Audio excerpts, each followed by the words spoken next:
흐름으로 이렇게 읍조리듯이 하는 표현 방식을 선택했습니다. 왜 랩을 하느냐? 메시지를 전하기 위해서, 자기가 쓴 글을 세상에 이렇게 표현하기 위해서 랩을 한다고 그렇게 이야기를 해요. 이 포에트리 슬램은 단순한 신앙성을 넘어서 몸짓과 목소리, 웅변과 노래, 울분과 속삭임이 한데 뒤섞인 그런 장르입니다. 왜냐하면 이 포에트리 슬램을 굳이 적용한 이유는 텍스트에 집중하고 싶어서, 자기가 쓴 글의 텍스트, 그래서 랩을 하고 또 글을 쓰는 게 좋아서였다고 합니다. 아마 엄마가 소설가고 아버지도 교수님이고, 글로 따지면 약간 내러티브적 성향을 지닌 것 같아요. 저는 요즘 한국교회 기라성 같은 설교자들이 무너져 가는 것을 보면서 이 삶에 대한 고민이 없이 그저 성경을 이해한 것을 머리로 이해하고 전하는 것에 대해서 매우 회의적입니다. 그래서 저는 일주일을 살면서 우리 성도들이 어떤 고민을 하고 있을까? 하나님의 말씀이 저들을 어떻게 일으켜 세우고 어떻게 도울 수 있나를 굉장히 많이 고민하면서 설교의 방식도 조금 변해야 되지 않나, 그런 고민을 계속 합니다. 이 단순한 글, 이야기를 뛰어넘는 문자와 기호 등으로 표현하는 것이 내러티브죠. 내러티브. 그러니까 예전에는 이 스토리, 이야기 중심이었다면 이제는 사회가 바뀌면서, 세상이 바뀌면서 어떤 문자나 기호 이런 것 하나하나도 의미가 있는 것으로 파악해서 그런 것까지 다 망라하는, 심지어 영수증 하나까지도 의미가 있다, 이렇게 보는 것이 내러티브 장르입니다.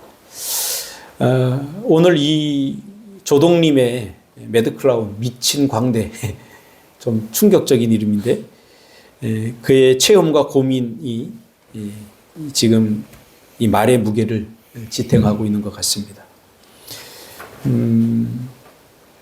이 노래를 쓰면서 8년 만에 나온 거예요. 8년 만에 나온 건데 왜 그동안 음반 안 냈느냐?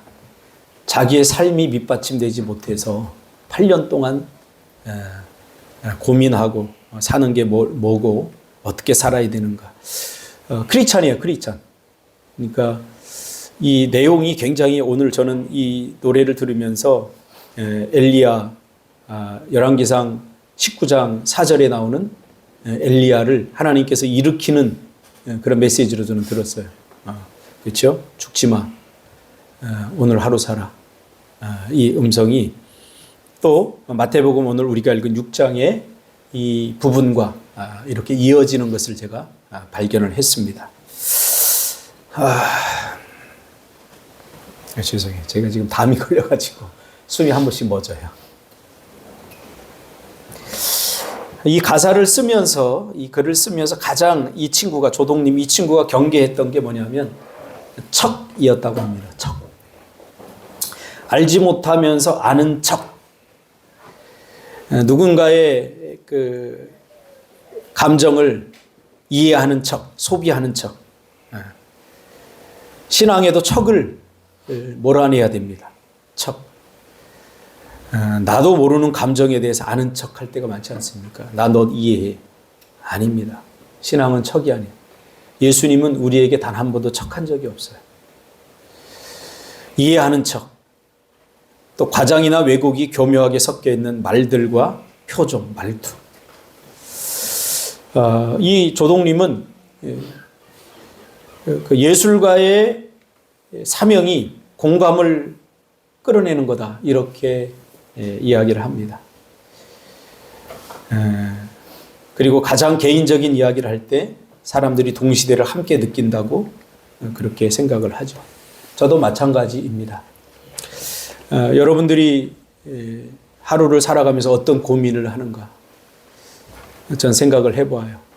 박종산 집사님은 어떤 고민을 하면서 오늘 하루를 또 버티고 기도하면서 살까? 우리 은찬이는 이제 중학생이 되려고 하는데 그 마음이 어떨까? 기도하면서 되짚어 보는 거죠. 예전처럼 소리를 지르지 않습니다. 이제는 한 사람 한 사람의 영상을 떠올리면서 그들의 마음을 헤아려 보고, 하나님, 제가 느끼기에는 이분은 이런 것들이 부족한 것 같던데 하나님 좀 채워주세요. 이제 이렇게 하나하나 읊조리듯, 오늘 이 매드클라운 조동님이 시를 읊조린 것처럼, 랩을 읊조린 것처럼 그런 식으로 기도를 합니다. 이거 누가 듣겠어요, 이 노래를. 이 조동님이 이렇게 얘기합니다. 성과가 안 좋더라도 한두 사람만이라도 이 노래를 듣고 생각을 바꾸고 한 시간에도 하루라도 더 살아줬으면 그걸로 나는 만족한다. 이 음반 하나 내는데 돈이 엄청 듭니다. 그러나 그 돈 하나도 아깝지 않고 내 노래를 듣고 내가 고민했던 거, 너희들이 고민했던 거, 그래서 하루라도 더 산다면 나는 그걸로 만족한다. 그렇게 이야기를 합니다. 이 조동님의 고백이 하나님의 메시지처럼 저에게 들렸어요. 얼마 전 큰 승리를 거둔 엘리야가 엘리야답지 않게, 오늘 엘리야의 고백은 정말 처연하죠.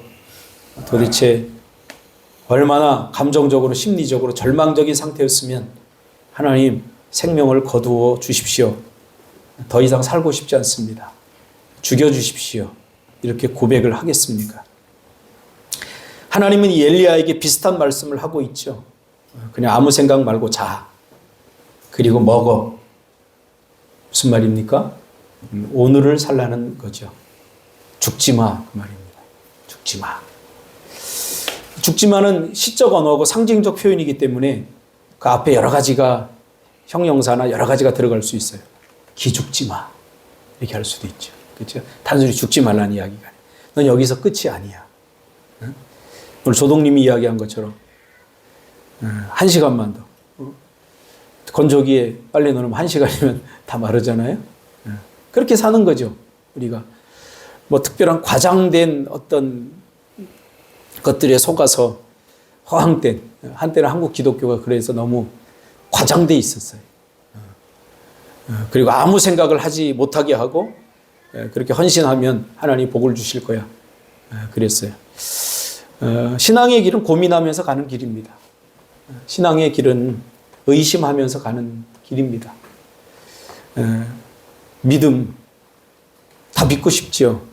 제가 의심하라고 그랬잖아요. 하나님을 의심하는 게 아니라 하나님을 믿는 내 신앙을 의심하면서 가야 됩니다.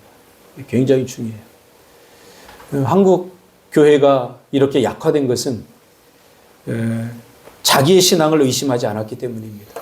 자기의 신앙을 의심하지 않고 타인의 신앙을 정죄하는, 그래서 극단적으로 이렇게 갈라치기를 한 것입니다.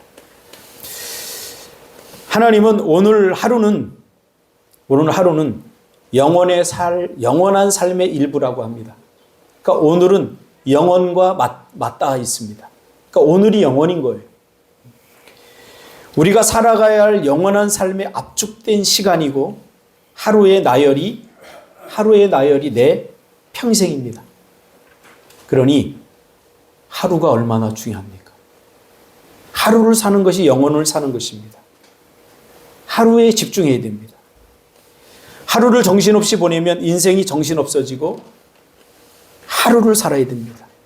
하루만 살아야 됩니다. 그 하루가 내 평생이 되고 내 삶의 전부이기 때문입니다. 어느 날 갑자기 바뀌지 않습니다. 하루하루가 쌓여서 내 인생이 되는 겁니다. 그러니 예수님은 우리에게 지금 오늘을 살라는 거죠. 과거는 이미 지나갔으니 바뀌지도 않고, 그래서 과거는 불가능의 영역입니다. 불가능의 영역에서 빨리 나오세요. 과거는 이미 다 지나갔어요. 여러분들이 무슨 수를 써도 하나님도 바꿀 수 없어요. 우리의 과거는. 근데 그 과거에 여러분이 들어가서 있으면 절망할 수밖에 없죠. 이게 불가능의 영역이에요. 내일은 아직 오지 않아서 알 수 없는 영역이니 이 역시 불가능의 영역입니다. 자꾸 불가능한 영역에 들어가서 우리가 살려고 하니 우리 인생이 힘들어지는 것입니다. 오늘 주님은 오늘을 살라고 말합니다. 오늘이 생명이고 살 길이 오늘에서 열린다는 겁니다. 기회도 오늘 주어지는 것입니다. 이 매드클라운의 그 노래 참 좋습니다. 그 가사들이. 동그라미라는 노래도 있고요. 여러 가지 거짓말 뭐 이런 것도 있고. 한번 들어보세요. 왜 들어야 되냐면 이 친구가 크리스찬이에요. 크리스찬인데 허투른 크리스찬이 아닌 것 같아요. 제가 봤을 때. 삶에 대해서 고민하고 말씀대로 어떻게 살 것인가에 대해서 염려하고 아버지도 독특한 분야의 교수이고 엄마도 소설가입니다. 이번 한 달은 제가 이 매드클라운의 노래를 계속 들었어요. 그러니까 이게 그냥 좋은 단어 선택해서 좋은 말 한 게 아니라 그의 삶으로 체득된 그래서 삶을 관통해서 나온 가사고 고백들이기 때문에 굉장히 묵직한 가사들이죠. 41살밖에 안 됐지만 저는 이 친구가 굉장히 존경스러워요. 설교자로서. 오늘 한국교회 목사들이 그럴듯한 이야기, 그럴듯한 말들로 너무 신앙을 피상화시켜서 성도들이 어떻게 살아야 되는지 고민하고 있습니다. 피상적으로 살아요. 피상적으로. 구체적이어야 합니다. 쿠팡에서 샴푸, 린스 2개 시켜서 머리 감으면 한 달이 간대잖아요. 저는 아껴서 지금 탈모 샴푸를 쓰고 있는데 저는 그걸 비싸요. 그래서 아껴서 쓰는데 누군가가 탈모도 아니면서 이 샴푸를 쓸 때는 기분이 상당히 좋지 않습니다. 빨리 쓰더라고요, 이걸. 남의 거는 쉽게 쓰잖아요. 그래서 나는 아껴 쓰거든요, 이거를. 그래서 요만큼 비싸기 때문에. 근데 이게 쑥쑥 가라앉을 때 제 마음도 가라앉습니다. 여러분, 이게 대단한 것 같은데 우리 삶이 이렇게 작고 사소한 것에서 서로를 배려하고 서로를 생각하는 것. 여러분, 이게 신앙입니다. 백날 여기 나와서 1000시간, 10,000시간 기도하며 떠들어 봤자 아무 의미가 없습니다. 그 기도가 쉼이 되고 그 기도가 능력이 되려면 우리의 말 하나, 우리의 표정 하나, 우리의 생각 하나로 기도해야 되는 것입니다. 오늘이 영원이고 하루가 평생임을 잊지 않는 저와 여러분이 되었으면 좋겠습니다. 주님 고맙습니다. 오늘